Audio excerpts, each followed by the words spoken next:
কোনো পড়াশোনা নেই, কোনো কিছু বিষয় তারা শিখতেছে না। আর শারীরিকভাবে অসুস্থ, মানসিকভাবে অসুস্থ, কোনো প্রতিযোগিতায় দাঁড়াতে পারে না, মানে একটা পঙ্গু জাতি তৈরি হবে। মনে আছে সেই মায়ের কথা?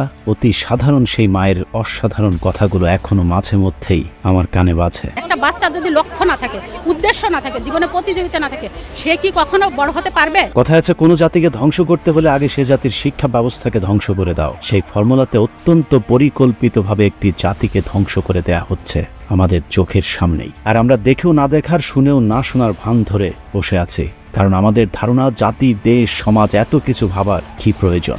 আমার পরিবার নিয়ে সুখে থাকলেই তো হলো। কিন্তু চাইলেই কি সুখে থাকা যায়? ঘুণে ধরা সমাজের ওই পোকাগুলো একদিন আপনার পরিবারকেও কুড়ে কুড়ে খাবে।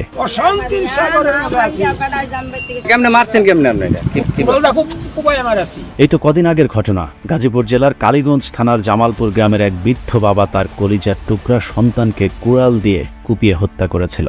চাঞ্চল্যকর এই ঘটনাটি নেট দুনিয়ায় তোলপাড় তৈরি করে। বাবা হয়ে সন্তানকে হত্যার কারণ হচ্ছে নেশাগ্রস্ত ছেলে নেশার টাকা জোগাড়ের জন্য মাঝে মধ্যেই তার বাবা মাকে মারধর করত। তার অত্যাচারে অতিষ্ঠ বাবা আব্দুর রশিদ ছেলে কাউসারকে কুড়াল দিয়ে কুপিয়ে হত্যা করে। আমি কোনো কথা কইতারি না, কিচ্ছু না, আমার ফাঁসি হইব, আর তো কিছু না, আমি শান্তি, তবু আমি শান্তি হয়ে গেলাম। সবচেয়ে হৃদয় বিদারক ঘটনাটি হচ্ছে সন্তানকে মারার পর বাবা তার লাশ জড়িয়ে ধরে বলেছিলেন, আমি তোকে মারতে চাইনি, নেশাই তোর মৃত্যু ডেকে এনেছে। তোকে নিয়েই তো আমার সব স্বপ্ন ছিল। জেলখানায় থাকতো আমার কোনো কষ্ট হতো না, কিন্তু তোকে ছাড়া পৃথিবীতে থাকাটা আমার জন্য অনেক কষ্টের। ঘটনার পরপর এলাকার মানুষজন জড়ো হয়ে আব্দুর রশিদকে পুলিশ আসবার আগে পালিয়ে যাবার পরামর্শ দিয়েছিলেন, কিন্তু বাবা আব্দুর রশিদ পালিয়ে যাননি। মানুষের সামনে চিৎকার করে আব্দুর রশিদ বলেছিলেন, আদালতে গিয়ে বিচারককে আমি বলবো আমার ছেলের জীবনের বিনিময়ে হলেও মাদকের জন্য আর যেন কোনো মায়ের বুক খালি না হয়, সেই ব্যবস্থা করুন। রশিদ চাচার প্রতি আমাদের সমবেদনা, কিন্তু সমস্যা হলো তিনি যে রাষ্ট্র ব্যবস্থার কাছে সমস্যার সমাধান চাইছেন, সেই রাষ্ট্রই এই সমস্যা তৈরি করতে নানান পরিকল্পনা হাতে নিয়েছে।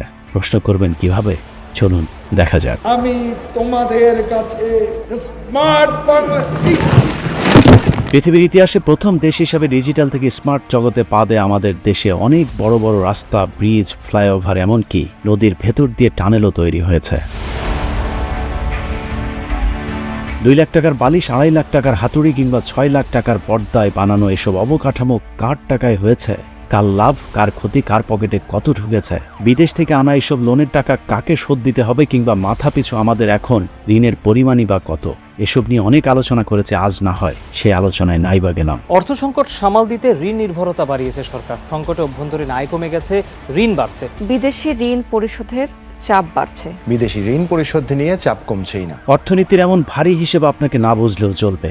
চোখ তুলে আপনার আশপাশে তাকিয়ে দেখুন, সব হিসেব বই করে মিলে যাবে। ফোর্বস সম্প্রতি বিশ্বের শীর্ষ ধনীদের তালিকা প্রকাশ করেছে। এই তালিকায় জায়গা পেয়েছেন এক বাংলাদেশি। কে তিনি? কত সম্পদের মালিক এই বাংলাদেশি? তিনি সামিট গ্রুপের চেয়ারম্যান আজিজ খান। দেশে এখন ইউরোপ আমেরিকার ধন কুবেরদের সাথে টেক্কা দেয়া বিলিয়নারের পয়দা হওয়া, কিন্তু আপনার আমার কপাল কি পাল্টেছে? কেমন চলছে আপনার সংসার? সবশেষ গরুর মাংস কিনেছেন কবে? বেতনের টাকায় মাস শেষ করা যায়? নাকি মানিব্যাগের চিপায় পড়ে থাকা 500 টাকার নোট দুটো চোখ রাঙিয়ে বলে দেয় মাস শেষ হতে কিন্তু এখনো 10 দিন বাকি?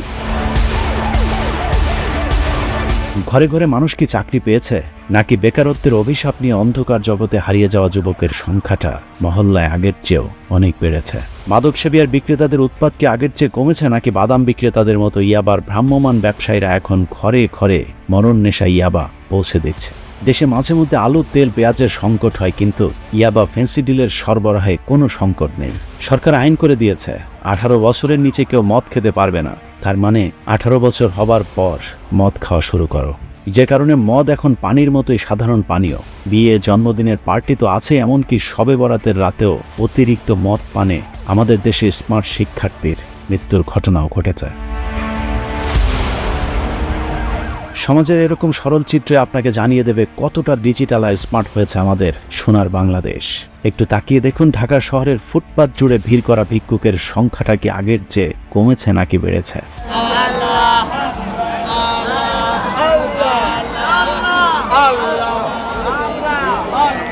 ঢাকা মেডিকেলে গিয়ে দেখুন, বিরাট বড় বড় ফ্লাইওভারের শহরে এখনো চিকিৎসা না পাওয়া মানুষ হাসপাতালের মেঝেতে চিকিৎসাহীন হয়ে পড়ে আছে। উন্নয়নের হিড়িক লাগা শহরে সবচেয়ে বেশি উন্নতি হয়েছে মশার বংশ বিস্তারে। নেট দিয়া জানালাই করা হয়েছে, তারপরেও নেটও মানে না। সিটি প্রশাসনের কোনো উদ্যোগ নাই, শুধু ওরা মুখ দিয়ে বলে কিন্তু আসলে কাজে কিছুই করে না। ধুলার দাপটে এখনো দম বন্ধ হয়ে আসে, আর বৃষ্টি শুরু না হতেই তলিয়ে যায় অলিগলি থেকে শুরু করে শহরের প্রধান সড়কগুলো। দিনে বৃষ্টি হলে তো কোন অবস্থা, পানি রিক্সের বডির উপরে ওঠে। কারো কোনো উদ্যোগ আছে বলে মনে হয় না। অবৈধভাবে ক্ষমতায় টিকিয়ে রাখার দায়িত্বে থাকা দ্বিগুণ তিনগুণ বেতন বাড়া সরকারি কামলারা এখনো আগের মতোই ঘুষের জন্য ফাইল আটকে রাখে। তবে বেড়েছে চাহিদা মাত্র দিতে বাধ্য থাকা ঘুষের পরিমাণ।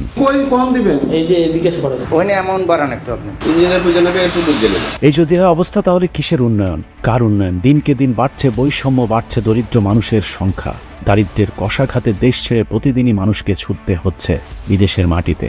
ভূমধ্যসাগরে ডুবে যাওয়া প্রতিটি জাহাজে এখন স্মার্ট বাংলাদেশের নাগরিকদের লাশ মিলছে। একবার যে যায় ওই গেম করে সে আর রিটার্ন আসতে পারে না। প্রাণের ঝুঁকি নিয়ে এভাবেই ছোট ছোট কাঠের নৌকায় করে পাড়ি দিচ্ছিলেন ভূমধ্যসাগর। উদ্দেশ্য একটাই, জীবন ও জীবিকার তাগিদে স্বপ্নের ইতালিতে পাড়ি জমানো। এদিকে বাংলাদেশি আজনবীরাই এখন মধ্যপ্রাচ্যের সবচেয়ে কম দামি দাস। প্রতি বছরই কমছে আমাদের পাসপোর্টের মান।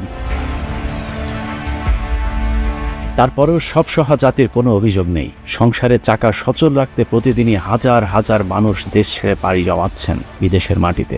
স্বাধীনতার 53 বছর পর দেশ ছেড়ে বিদেশে কামলা দিতে যাওয়া আমরাই একমাত্র বীরের জাতি। এই বীরদের কারণেই দেশটা এখনো বেঁচে আছে, কিন্তু সমস্যা হলো সেখানেও প্রতিটি পদে পদে রয়েছে রাষ্ট্রের তৈরি করা ভোগান্তি। কাস্টম থেকে আপনি ব্যাগ শেষ করে লেগেছে, মোবাইল ছিল, স্যামসাং ব্যাগ, ব্যাগ খাইতেছি না। দেশ ছেড়ে বের হতে হলে সবার আগে আপনার পাসপোর্ট প্রয়োজন, আর পাসপোর্ট বানাতে গেলে আপনার জাতীয় পরিচয়পত্র লাগবে। কিন্তু সমস্যা হলো, সাত কপালের ভাগ্য নিয়ে কেউ না জন্ম নির্ভুল জাতীয় পরিচয়পত্র হাতে পেয়েছেন, এটা পৃথিবীর অষ্টম আশ্চর্য। এরা কি লেখাপড়া করে নাই? লেখাপড়া ছাড়াই কি চাকরি পাইছে? নাম আছে আবার বাবলু, লেখছে বালবুলু। যাই হোক, পরিচয়পত্রের বানান ঠিক করলেও বিদেশে যাবার যুদ্ধে জিততে হলে আপনাকে আরো অনেকগুলো ধাপ পার হতে হবে। পাসপোর্ট অফিসের দালাল আর আনসারদের ঝক্কি ঝামেলা শেষ করেও পুলিশকে চা নাস্তা খাবার টাকা না দিলে মৃত্যুর আগ পর্যন্ত আপনার পাসপোর্ট আপনার বাসায় আসবে না। আমি আজকে 6-7 দিন ধরে ঢাকা শহর আছি, বাড়িতে যাই না। 30 তারিখে আমার মেয়াদ শেষ। 4 তারিখে দিবে, এই আশায় বসে আছি 3 দিন হলে, রাস্তায় শুয়ে আছি। পাসপোর্ট পাওয়ার পর আরেক দফা দালালের দৌরাত্ম্য পার করে স্বপ্নের দেশে পা রেখেই শুরু হয় আরেক দুঃস্বপ্ন। যে ভিটে মাটি বিক্রি করে বিদেশ গিয়েছিলেন, 10-15 বছর বিদেশ খাটার পর বিক্রি করে আসা সেই জমি আবারও কিনতে পেরেছেন, এমন সৌভাগ্যবানের সংখ্যাও খুব একটা বেশি নয়। খাওয়া দাওয়ার সমস্যা, পয়সা করি না। এখানে 4 মাস যাবত বড়াই থিয়েছে, কোনো কাজ কাম কিছুই দেয় না। আমার 4 লাখ টাকা আমি কিস্তি দিলে আমি সব মিলিয়ে আমরা সমস্যায় জর্জরিত এক জাতি, কিন্তু সমস্যা হলো এই সমস্যাটাও কোনো সাধারণ সমস্যা না, এটা এক স্মার্ট সমস্যা। কারণ এই সমস্যাগুলো স্মার্ট রাষ্ট্রেরই তৈরি করা। সাধারণ মানুষের এসব সমস্যাগুলোই সমাজের আরেক শ্রেণীর জন্য আশীর্বাদ। রাষ্ট্রের পরিকল্পনা অনুযায়ী বিশাল বিশাল বাজেটের কিছু মেগা প্রকল্প বাস্তবায়ন করা হয়েছে। বিরাট এসব প্রকল্পের বাজেট বরাদ্দ দিতে বিদেশ থেকে করা হয়েছে বিরাট বিরাট অঙ্কের লোন। এই লোনের 20 ভাগ প্রকল্পে খরচ করা হয়েছে, আর 80 ভাগের অর্ধেক মা খানা খেয়েছে, অর্ধেক তার জয়। মা খালার জয় মিলে লুটপাট করলো বিদেশ থেকে আনা লোনের টাকা তো আমাদেরই শোধ দিতে হবে, কিন্তু আমাদের ঘরে তো আর ডলার নেই, তাহলে আমরা কিভাবে শোধ দেব? বাংলাদেশের বিদেশে ঋণ 10,000 কোটি মার্কিন ডলার ছাড়িয়েছে, যা দেশীয় মুদ্রায় 11 ট্রিলিয়ন বা 11,07,040 কোটি টাকার সমান। বিদেশি ঋণ পরিশোধের চাপ বাড়ছে। বিদেশি ঋণের এরকম ডলারের চাপ থেকে বাঁচাতেই সরকার এক স্মার্ট শিক্ষা ব্যবস্থা হাতে নিয়েছে।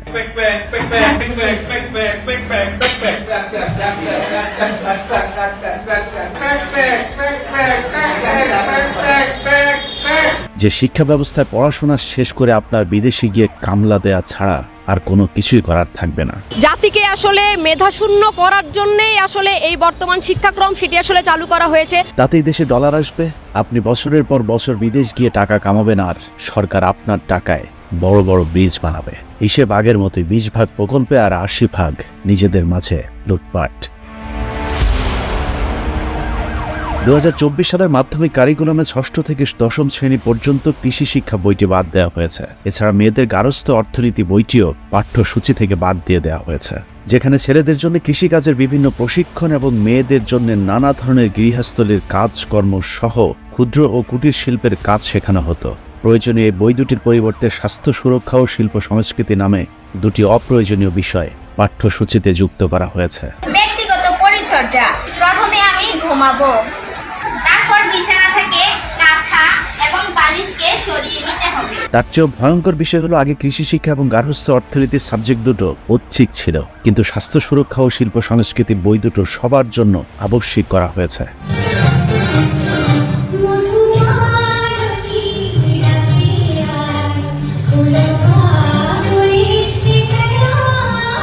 আগে পড়াশোনা করে কোনো চাকরি না পেলে অন্তত কৃষি কাজ করে কোনো রকম গ্রামে জীবন চালানো যেত, কিন্তু তাতে তো আর ওই ডলার আসবে না।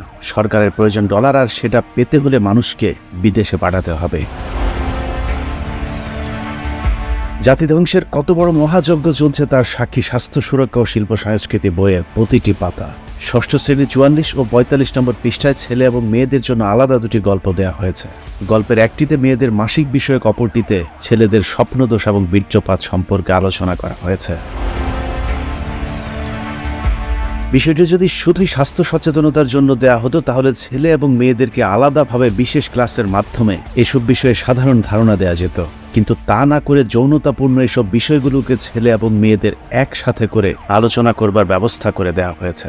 প্রথম আমি নিজেও এইসব ব্যাপারে খুবই সংকীর্ণ ছিলাম। আমি আমার বন্ধুর সাথে তো শেয়ার করতে পারতাম না, কিন্তু এখন আমি তা খুবই সাবলীলভাবে সবকিছু সবাইকে বুঝাতে পারি, সে আমার ছোট হোক বা সে আমার বড় হোক। অন্যান্য স্কুলের যে বন্ধুরা আছে তাদের মধ্যে তারা এইসব ওয়ার্ড শুনলে অনেক লজ্জা পায়, কিন্তু আমার ক্ষেত্রে এইসব হয় না, কারণ আমরা জেমস ক্লাস করার পরে আমরা সবাই অনেক ফ্রি হয়ে গেছি। ষষ্ঠ শ্রেণীর 46, 47 এবং 48 নম্বর পৃষ্ঠায় ঢোল, তবলা এবং হাতের তালে তালে কিভাবে ছন্দের সৃষ্টি হয় এসব শেখানো হচ্ছে।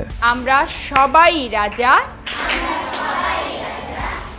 আমাদের এই রাজার রাজত্বে।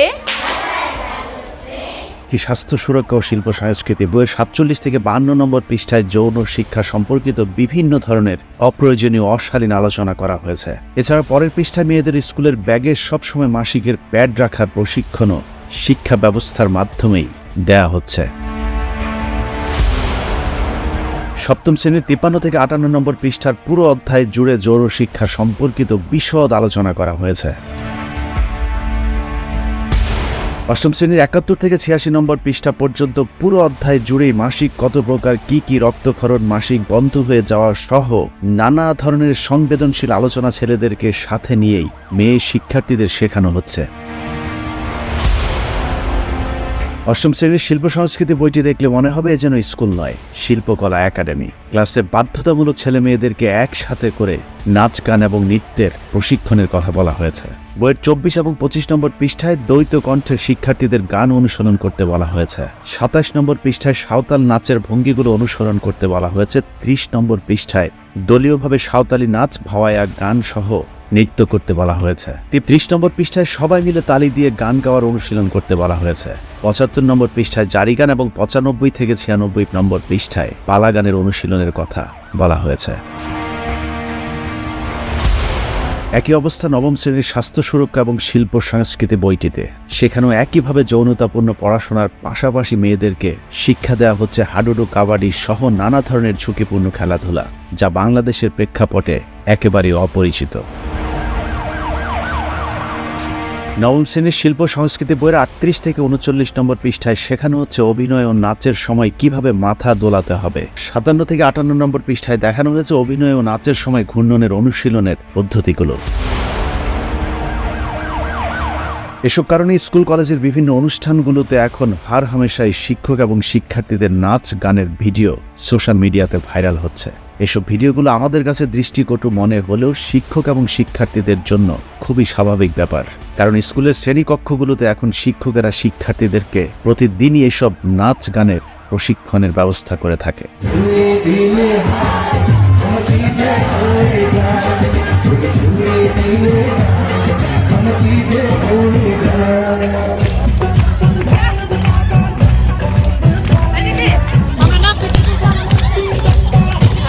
কাদের ইশারায় আমাদের শিক্ষা ব্যবস্থার এই বেহাল দশা সেটা বোঝা যাবে শিল্প সংস্কৃতি বইয়ের 60 থেকে 61 নম্বর পৃষ্ঠা খুললে, যেখানে শাস্ত্রীয় সঙ্গীতের অনুশীলনে শেখানো হচ্ছে উত্তর ভারতীয় বা হিন্দুয়ানি শাস্ত্রীয় সঙ্গীত এবং দক্ষিণ ভারতীয় বা কর্ণাটকের শাস্ত্রীয় সঙ্গীত, এবং এই সব কিছু বাধ্যতামূলকভাবে প্রতিটি শিক্ষার্থীকে শিখতে বাধ্য করা হচ্ছে। মূলত বাংলাদেশের রাজনীতি, অর্থনীতি, ধর্ম, সংস্কৃতির মতো শিক্ষা ব্যবস্থা ধ্বংস করে দেওয়ার জন্যই ভারতের এই গভীর চক্রান্ত। মেধা শূন্য জাতি তৈরি করে দেশের বড় বড় সব পদগুলোতে বসানো হয়েছে ভারতীয়দেরকে। আর এবার আলু পেঁয়াজের বাজারেও ভারতের হাতে নিয়ন্ত্রণ তুলে দেওয়ার লক্ষ্যেই নাচ গানময় শিক্ষা ব্যবস্থা চালু করেছে বর্তমান সরকার। এই কাজ বাস্তবায়নের লক্ষ্যে দীর্ঘদিন ধরে ভারতে প্রশিক্ষণপ্রাপ্ত ইসকন সদস্যকে শিক্ষা মন্ত্রণালয়ের দায়িত্ব দেওয়া হয়েছে। বাবা আমাকে ছোটবেলায় রামকৃষ্ণ মিশনে পড়বার জন্য পাঠিয়েছিল, সেখানে আমি 1 বছর পড়েছিলাম। হরে কৃষ্ণ কৃষ্ণ কৃষ্ণ হরে হরে। ইসকনের ভারতীয় এজেন্ট নফেল সম্প্রতি তার এই বক্তব্য বিকৃত করে প্রচারের দাবি করলেও পুরো বক্তব্য শুনলেই বোঝা যাবে তিনি যে মিথ্যা বলছেন। আমরা সবাই বলবো জয় জগন্নাথের জয়। ঈমান আমাদের অনেক শক্ত। সনাতন ধর্মের ভাই বোনদের সাথে এক কাতারে আমরা পূজা অর্চনায় অংশগ্রহণ করব, কেউ আমাদের আটকাতে পারবে না। বাংলাদেশে ভারতের শত্রু বিএনপি কিংবা আওয়ামী লীগ নয়, তাদের শত্রু হলো এদেশের মুসলমানদের ঈমান, যে কারণে তারা আমাদের দেশ থেকে ইসলামী মূল্যবোধকে ধ্বংস করতে চায়। কৃষ্ণ কৃষ্ণ হরে হরে হরে রাম হরে রাম। এ কারণে অনুষ্ঠানের একদম শুরুতে বলেছিলাম, সমাজে যখন খুনে ধরবে তখন আপনার পক্ষে পরিবার নিয়ে সুন্দর করে বাঁচা সম্ভব নয়। পুরো রাষ্ট্রই যখন নষ্টদের দ্বারা পরিচালিত হয় তখন আপনি, আমি, আমাদের পরিবার কিভাবে নিরাপদে থাকবে? চারিদিক থেকে আপনাকে চেপে ধরবে এই নোংরা সমাজ। ব্যাং নৃত্যের জন্য প্রস্তুত, আরম্ভ করো। ওরে ও দেখেছি তোমার লম্বা দুটি ঠ্যাং। একদিকে নোংরামো, অসভ্যতা এবং মাদক, অন্যদিকে মেধা শূন্য এক নপুংসক পঙ্গু জাতি তৈরিতে কাজ করছে ভারত, যে কারণে শিক্ষা ব্যবস্থার বিরুদ্ধে জোর প্রতিবাদ করে তুলতে হবে। সম্ভব না হলে পরিবার থেকে আপনার সন্তানকে মানবিক ধর্মীয় মূল্যবোধের শিক্ষার ব্যবস্থা করতে হবে। তা না হলে চরম এক অন্ধকার ভবিষ্যতের দিকে এগিয়ে যাবে আমাদের ভবিষ্যৎ প্রজন্ম। আল্লাহ হাফেজ।